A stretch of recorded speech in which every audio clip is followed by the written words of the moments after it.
क्या हो अगर इलेक्ट्रॉन बिना रास्ता तय किए सीधे अगले लेवल पर पट से पहुंच जाए। यही है क्वांटम जंप, जहां बीच का सफर हमें दिखता ही नहीं, पर नतीजा धमाके जैसा साफ महसूस होता है। दोस्तों, स्क्रीन पर दिख रही नीली चमक, यही उस जंप का सिग्नेचर है। आज इसे दिल से समझेंगे, सीधे, सिंपल और कमाल की विजुअल्स के साथ। सीधा सच, इलेक्ट्रॉन के पास कुछ फिक्स्ड ऊर्जा लेवल होते हैं, जैसे तय स्टेशन। वो इन्हीं लेवल्स पर रहता है और फटाक से दूसरे लेवल पर प्रकट हो जाता है। बीच की कोई आधी अधूरी हालत नहीं दिखती, इसलिए हमें लगता है जैसे सफर गायब हो गया। यही अजीब सा नियम हमारी रोज की लाइफ तक को चलाता है। पर असल राज और गहरा है, इलेक्ट्रॉन की पोजीशन पहले से पक्की नहीं, बल्कि संभावनाओं का बादल रहती है। जैसे ही हम मापते हैं, नतीजा चुन लिया जाता है और हमें एक ठोस जगह दिख जाती है। इस जंप का टाइम और सिग्नल मापने के तरीके पर भी निर्भर करता है।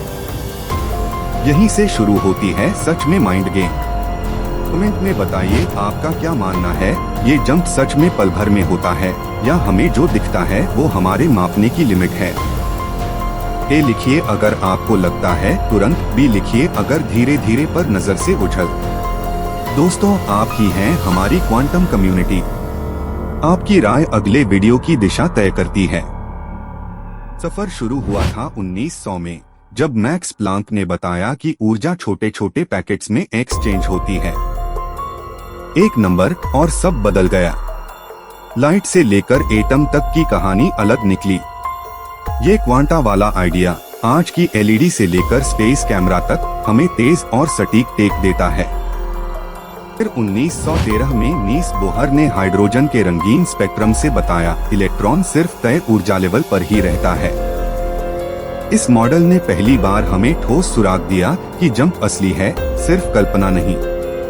आज भी स्कूल के एटम डायग्राम उसी सोच को सरल तरीके से दिखाते हैं। जब इलेक्ट्रॉन जंप करता है, वो एक फोटॉन छोड़ता या पकड़ता है, इसी से रंग तय होता है। जैसे सोडियम लैंप की पहचान है उसका पीला शेड, क्योंकि छोड़ी गई लाइट करीब 590 नैनोमीटर होती है।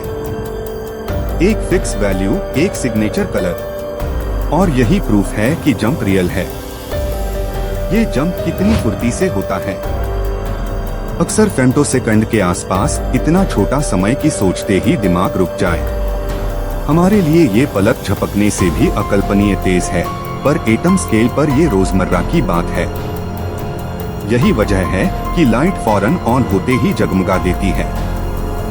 कमाल ये कि 2019 में लैब में जंप को लाइव ट्रैक करके बीच में कैंसल तक किया गया। साइंटिस्ट्स ने सिग्नल आते ही सही पल पकड़ा और जंप को उल्टा मोड़ दिया। मतलब ये जादू नहीं, कंट्रोल लायक फिजिक्स है, बस टाइमिंग सटीक चाहिए। इंडिया में भी रफ्तार तेज। इसरो ने 2021 में free space quantum communication demo दिखाया, जहां फोटॉन लेवल सिग्नल्स को संभाला गया। जब आप इतने नन्हे से सिग्नल को पकड़ लेते हैं, तो जंप के इशारे भी पढ़ना संभव बनता है। ये सीधे सादे इलेक्ट्रॉन नहीं, पर वही क्वांटम अनुशासन काम आता है। कभी सुना क्वांटम टनलिंग? यहाँ इलेक्ट्रॉन दीवार जितनी पतली बाधा को बिना तोड़े आर पार दिखता है।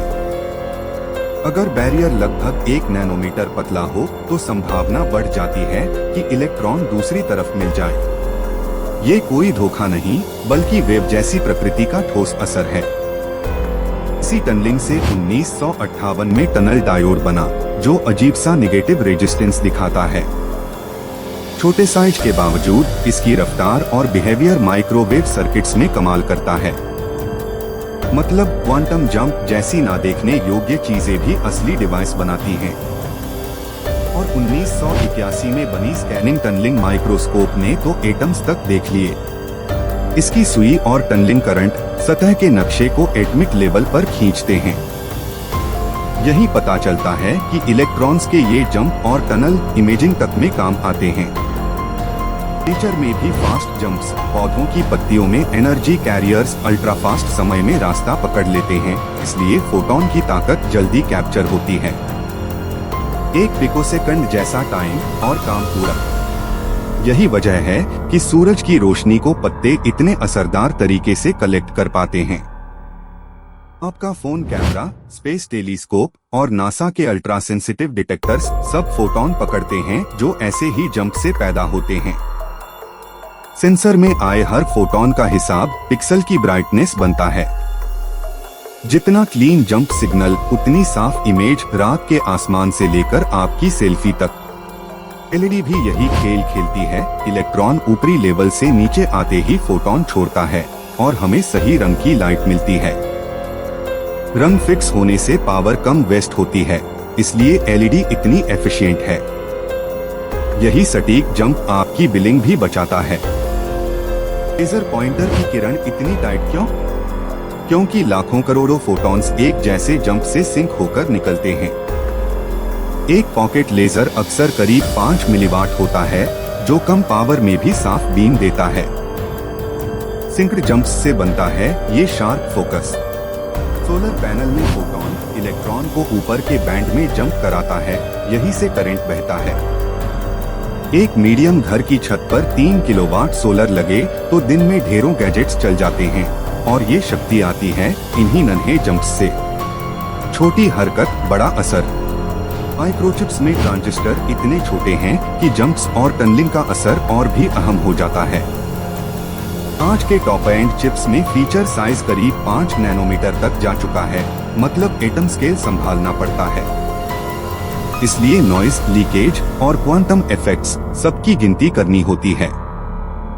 अब एक बड़ा नियम 1927 में अनसर्टेनिटी प्रिंसिपल ने कहा, जितनी पक्की पोजीशन चाहेंगे उतनी धुंधली मोमेंटम होगी। यही वजह है कि इलेक्ट्रॉन का बीच का सफर पकड़ना नामुमकिन सा बन जाता है। हम नतीजा देख पाते हैं, पर रास्ते की फिल्म हमारे पास नहीं होती। मतलब साफ इलेक्ट्रॉन क्लासिक बॉल नहीं, बल्कि वेब सरीखी एंटिटी है जो सिर्फ तय लेवल्स पर भरोसेमंद दिखती है। इसलिए हम ऑर्बिट नहीं, क्लाउड और लेवल की भाषा में बात करते हैं। मापो तो नतीजा तय, नहीं तो संभावनाएं साथ साथ जीती हैं। भविष्य क्वांटम कंप्यूटर में क्यूबिट्स ऐसे ही कंट्रोल्ड जंप्स और फेज से काम लेते हैं।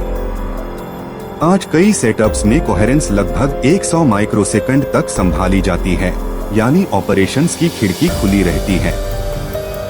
जितना क्लीन जंप उतनी भरोसेमंद कंप्यूटिंग। तो इलेक्ट्रॉन बिना ट्रैवल किए जंप कैसे करता है?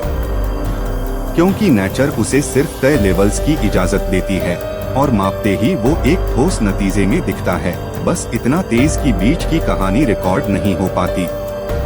यही रूल हमारी लाइट, सेंसर, चिप्स सबको चलाता है। अब आपकी बारी, क्या आप मानते हैं कि हम एक दिन इलेक्ट्रॉन के जंप को हर बार पहले से भांप सकेंगे, या अनसर्टेनिटी हमेशा हमें चकमा देती रहेगी? अपना जवाब कमेंट में लिखिए, और अगर दिलचस्प लगा हो तो सब्सक्राइब कर लीजिए। अगली बार इसी सीरीज में और भी गहरे राज खोलेंगे।